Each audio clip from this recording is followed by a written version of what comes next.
Bismillahirrahmanirrahim. Assalamualaikum warahmatullahi wabarakatuh. Teman-teman sekalian, mari kita lanjutkan pembahasan tentang materi dari mata kuliah Manajemen Pembiayaan Syariah. Dan hari ini kita akan membahas tentang bagaimana membuat suatu analisis terhadap kebutuhan modal kerja. Nah, kemarin kita bahas tentang aspek-aspek keuangan, ya, bagaimana membuat suatu analisis dari rasio-rasio, bagaimana perusahaan yang bagus dari segi keuangannya, ya, dari segi profitabilitas, dari segi leverage, dari segi likuiditas dan lain-lain.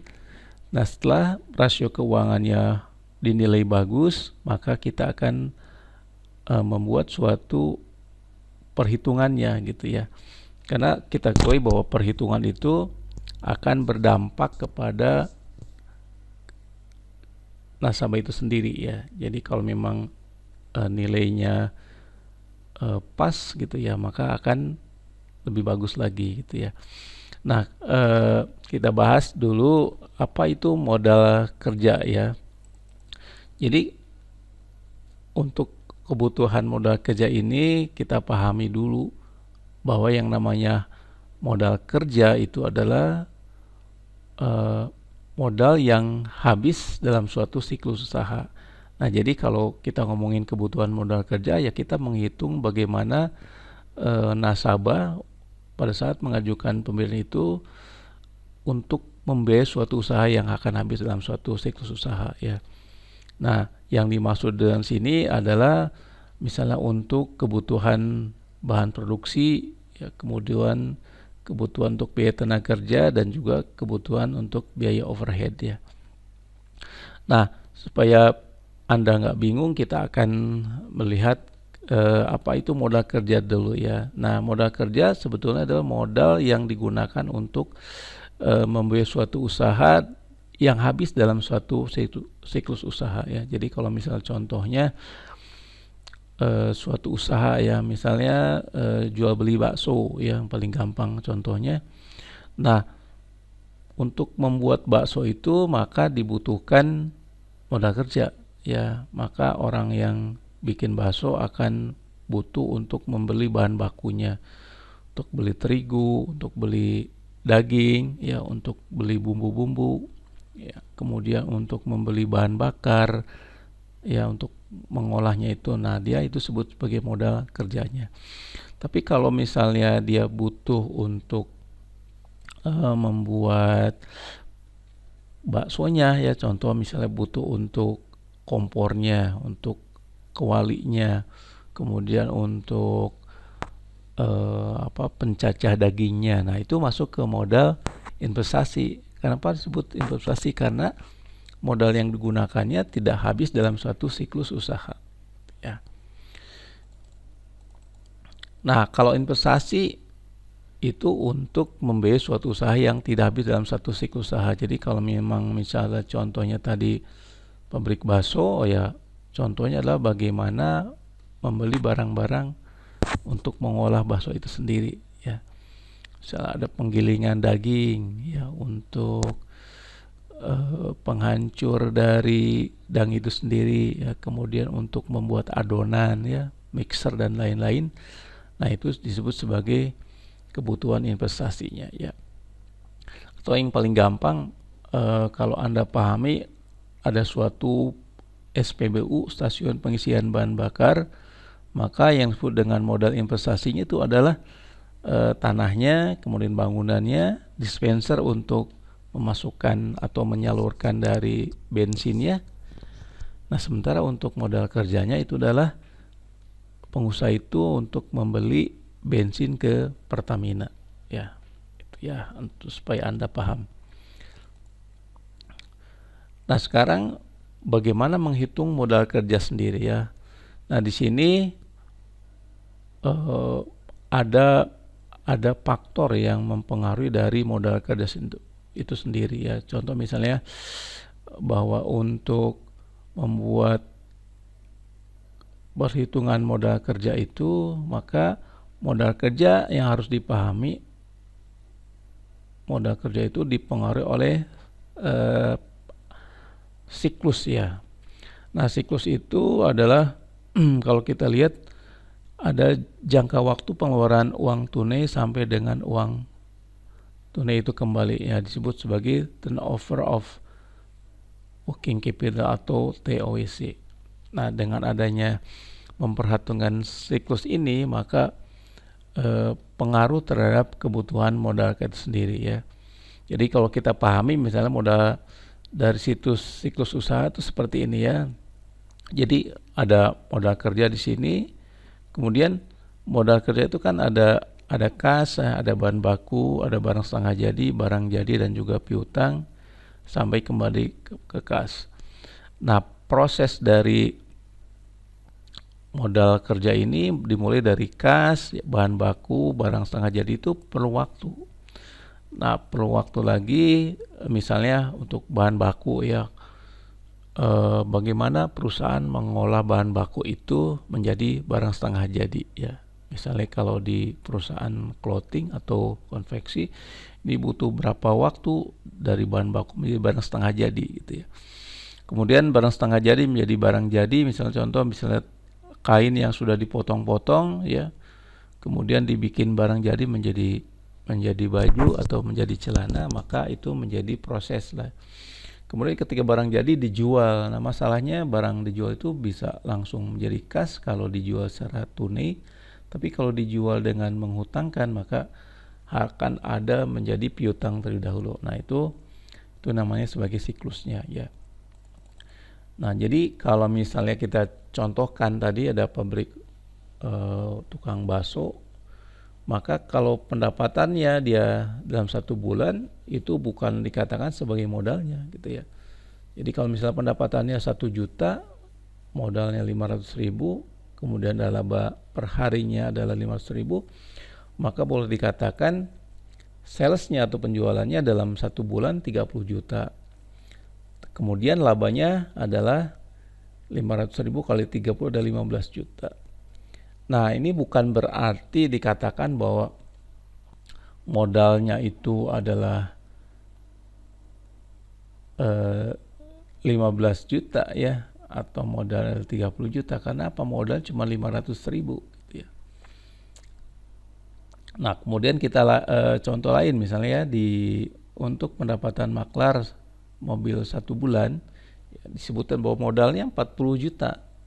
Nah, bayangkan dengan tadi yang tukang bakso modalnya cuma 500.000. Nah, kemudian rata-rata dia bisa jual untuk 1 mobil untungnya 7.500.000.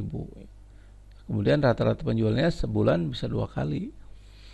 Nah kita lihat bahwa nih salesnya ada 2 kali dalam sebulan, maka jumlah salesnya adalah 40.500 kali 2 ya 95 juta. Tapi labanya cuma 15 juta gitu ya. Nah, labanya tadi sama dengan tukang bakso tadi gitu. Padahal modalnya adalah 40 juta. Nah, itu yang dibedakan antara turnover itu memberi pengaruh kepada modalnya gitu ya. Turnover membawa pengaruh kepada perputarannya gitu ya. Nah, kemudian bagaimana menghitung modal kerja itu dengan cara turnover? Pertama adalah yang paling dipakai untuk beberapa pembiayaan yang sederhana itu kalau memang dia perusahaannya tidak membuat suatu catatan ya. Jadi yang pertama adalah dengan cara menjumlahkan rata-rata waktunya. Jadi kalau misalnya rata-rata dana tertanam dalam kas, ya hitung berapa hari gitu ya. Kemudian rata-rata piutang dagangnya berapa hari, dan rata-rata barang dalam gudang berapa hari gitu. Jadi di sini bisa tinggal ditambahkan aja berapa hari dia untuk turnovernya gitu ya. Nah yang kedua ini yang digunakan oleh analis di perbankan menggunakan perhitungan dengan dasarnya dari analisis laporan keuangan neraca dan laba rugi ya, karena harus tercatat juga berdasarkan berdasarkan catatan yang ada gitu ya, tidak boleh ngarang-ngarang ya. Nah, untuk cara dua ini kita lihat pertama dengan kita melihat kasnya. Nah, kas itu kita harus menghitung turnover working capital dengan cara 365 hari ya dibagi dengan volume penjualan dan juga rata-rata saldo kas. Maka akan kelihatan berapa harinya gitu ya. Nah, kemudian untuk piutang tinggal dicari volume penjualannya dan dibagi dengan rata-rata piutang. Nah, jadi dengan 365 hari dibagi volume penjualan dibagi lagi dengan rata-rata piutang. Nah, kemudian untuk persediaan bahan baku dengan mencari 365 hari dibagi dengan biaya bahan baku dibagi dengan rata-rata stok bahan baku ya. Kemudian untuk persediaan bahan baku sendiri setengah jadi 365 hari dibagi dengan produksi dibagi dengan rata-rata stok. Nah, untuk persediaan produk dibagi 360 hari dibagi dengan COGS ya. Cost of goods sold itu dibagi lagi dengan rata-rata produk jadinya ya. Jadi totalnya kita tambahin semuanya dengan dari kas, piutang, persediaan bahan baku, persediaan bahan setengah jadi dan bahan jadi ya. Di berapa hari. Nah, kemudian selain siklus yang mempengaruhi itu adalah besaran biaya produknya ya.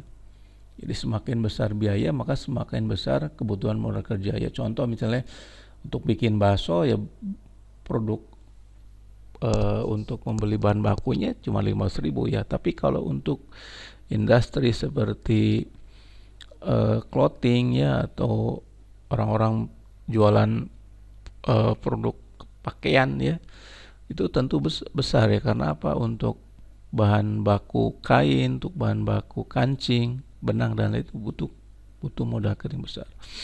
Kemudian yang ketiga adalah berapa kredit kepada leverancier. Nah, ini jadi untuk bisnis-bisnis yang dia mengkreditkan ya atau memberikan utang kepada leverancier, maka tentu memberikan pengaruh kepada modal itu sendiri ya, makin besar gitu ya. Nah, sekarang menghitung modal kerjanya dari metode saldo rata-rata ya. Nah, kalau saldo rata-rata maka dibutuhkan atau rumusnya adalah untuk menghitung modal kerja dari volume rencana penjualan kemudian dibagi dengan berapa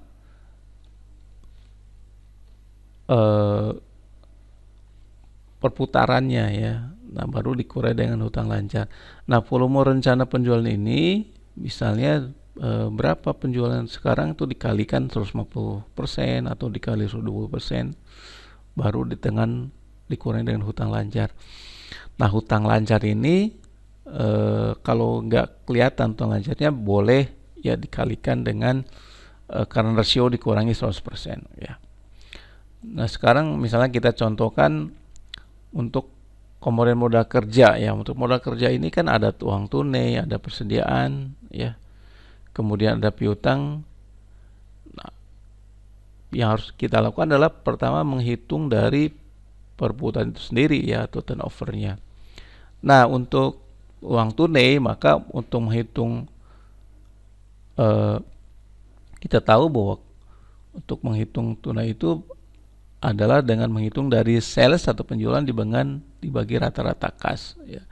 Nah, kemudian lama perputarannya adalah dengan menghitung berapa TOP-nya ya. Jadi 365 hari dibagi dengan turnover tunainya. Nah, untuk bahan baku di sini rumusnya adalah bahan baku dibagi dengan rata-rata bahan baku ya. Nah, kemudian TOP-nya dengan membaginya dari setahun ya, 365 hari dibagi dengan turnover bahan baku. Begitu juga sama produk setengah jadi ya, biaya produksi tambah rata-rata bahan setengah jadi ya. Kemudian untuk produk jadi, nah ini adalah COGS ya, cost of goods sold, itu dibagi dengan persediaan bahan baku. Nah, kalau piutang kita perhatikan ada sales dibagi dengan rata-rata piutang. Jadi dari sini rumusnya beda-beda ya. Kalau uang tunai cari dari salesnya ya. Nah, kalau untuk bahan baku ya dicari dari bahan bakunya ya. Kalau piutang dari sales dan rata-rata piutang ya. Nah, itu rumusnya. Nah, kita misalnya praktek sekarang ya, diketahui ada sales 2,5 M, kemudian dari situ kita akan kelihatan HPP-nya. Nah, HPP-nya berapa gitu. Nah, ini dilihat dari mana? Dari laba rugi ya. Nah, kalau ketahuan HPP-nya akan keluar berapa gross profit-nya. Di sini ya. Kemudian diketahui bahan bakunya 1 M, upah langsung ada 140 juta, biaya umum ada 360 juta. Nah, dari sini ini diketahuinya. Nah, setelah diketahui kita hitung ya. Saya udah dikasih Excel-nya, nanti bisa Anda lihat. Di Excel-nya kita lihat turnover-nya untuk kas ya. Ini yang sebelah kiri ini kalinya ya, bahan baku dikali, kemudian untuk sebelah kanan adalah jumlah harinya. Nah, ketika sudah dihitung semua, ini akan diketahui berapa turnover-nya ya, ujungnya ada 2,3 kali. Nah, dengan 2,3 kali ini kita akan menghitung berapa kebutuhan modal kerjanya gitu ya. Jadi rumusnya ke sana. Jadi kalau memang misalnya ada butuh modal kerja berapa, tinggal dikalikan dengan rencana penjualannya gitu ya. Nah, kemudian lanjut, nah untuk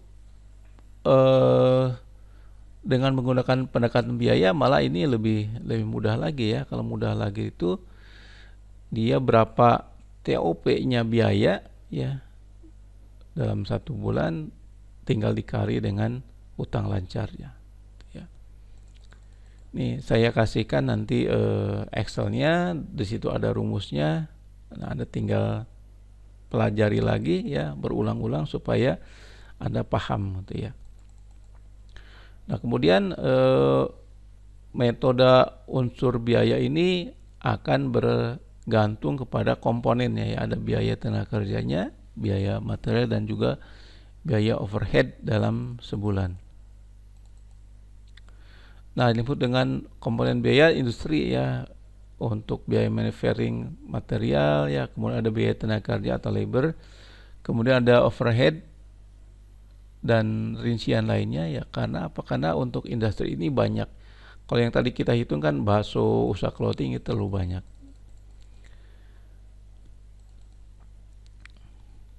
Nih, jadi untuk metode unsur biaya ini tinggal TOP-nya dibagi 30 hari dikali dengan unsur biaya yang dapat di biaya yang kerjanya ya.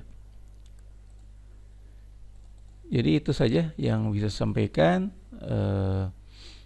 Mohon maaf atas keterbatasannya, karena untuk menghitung ini memang sebetulnya harus tatap muka ya, tapi karena dengan adanya kondisi ini saya hanya bisa dengan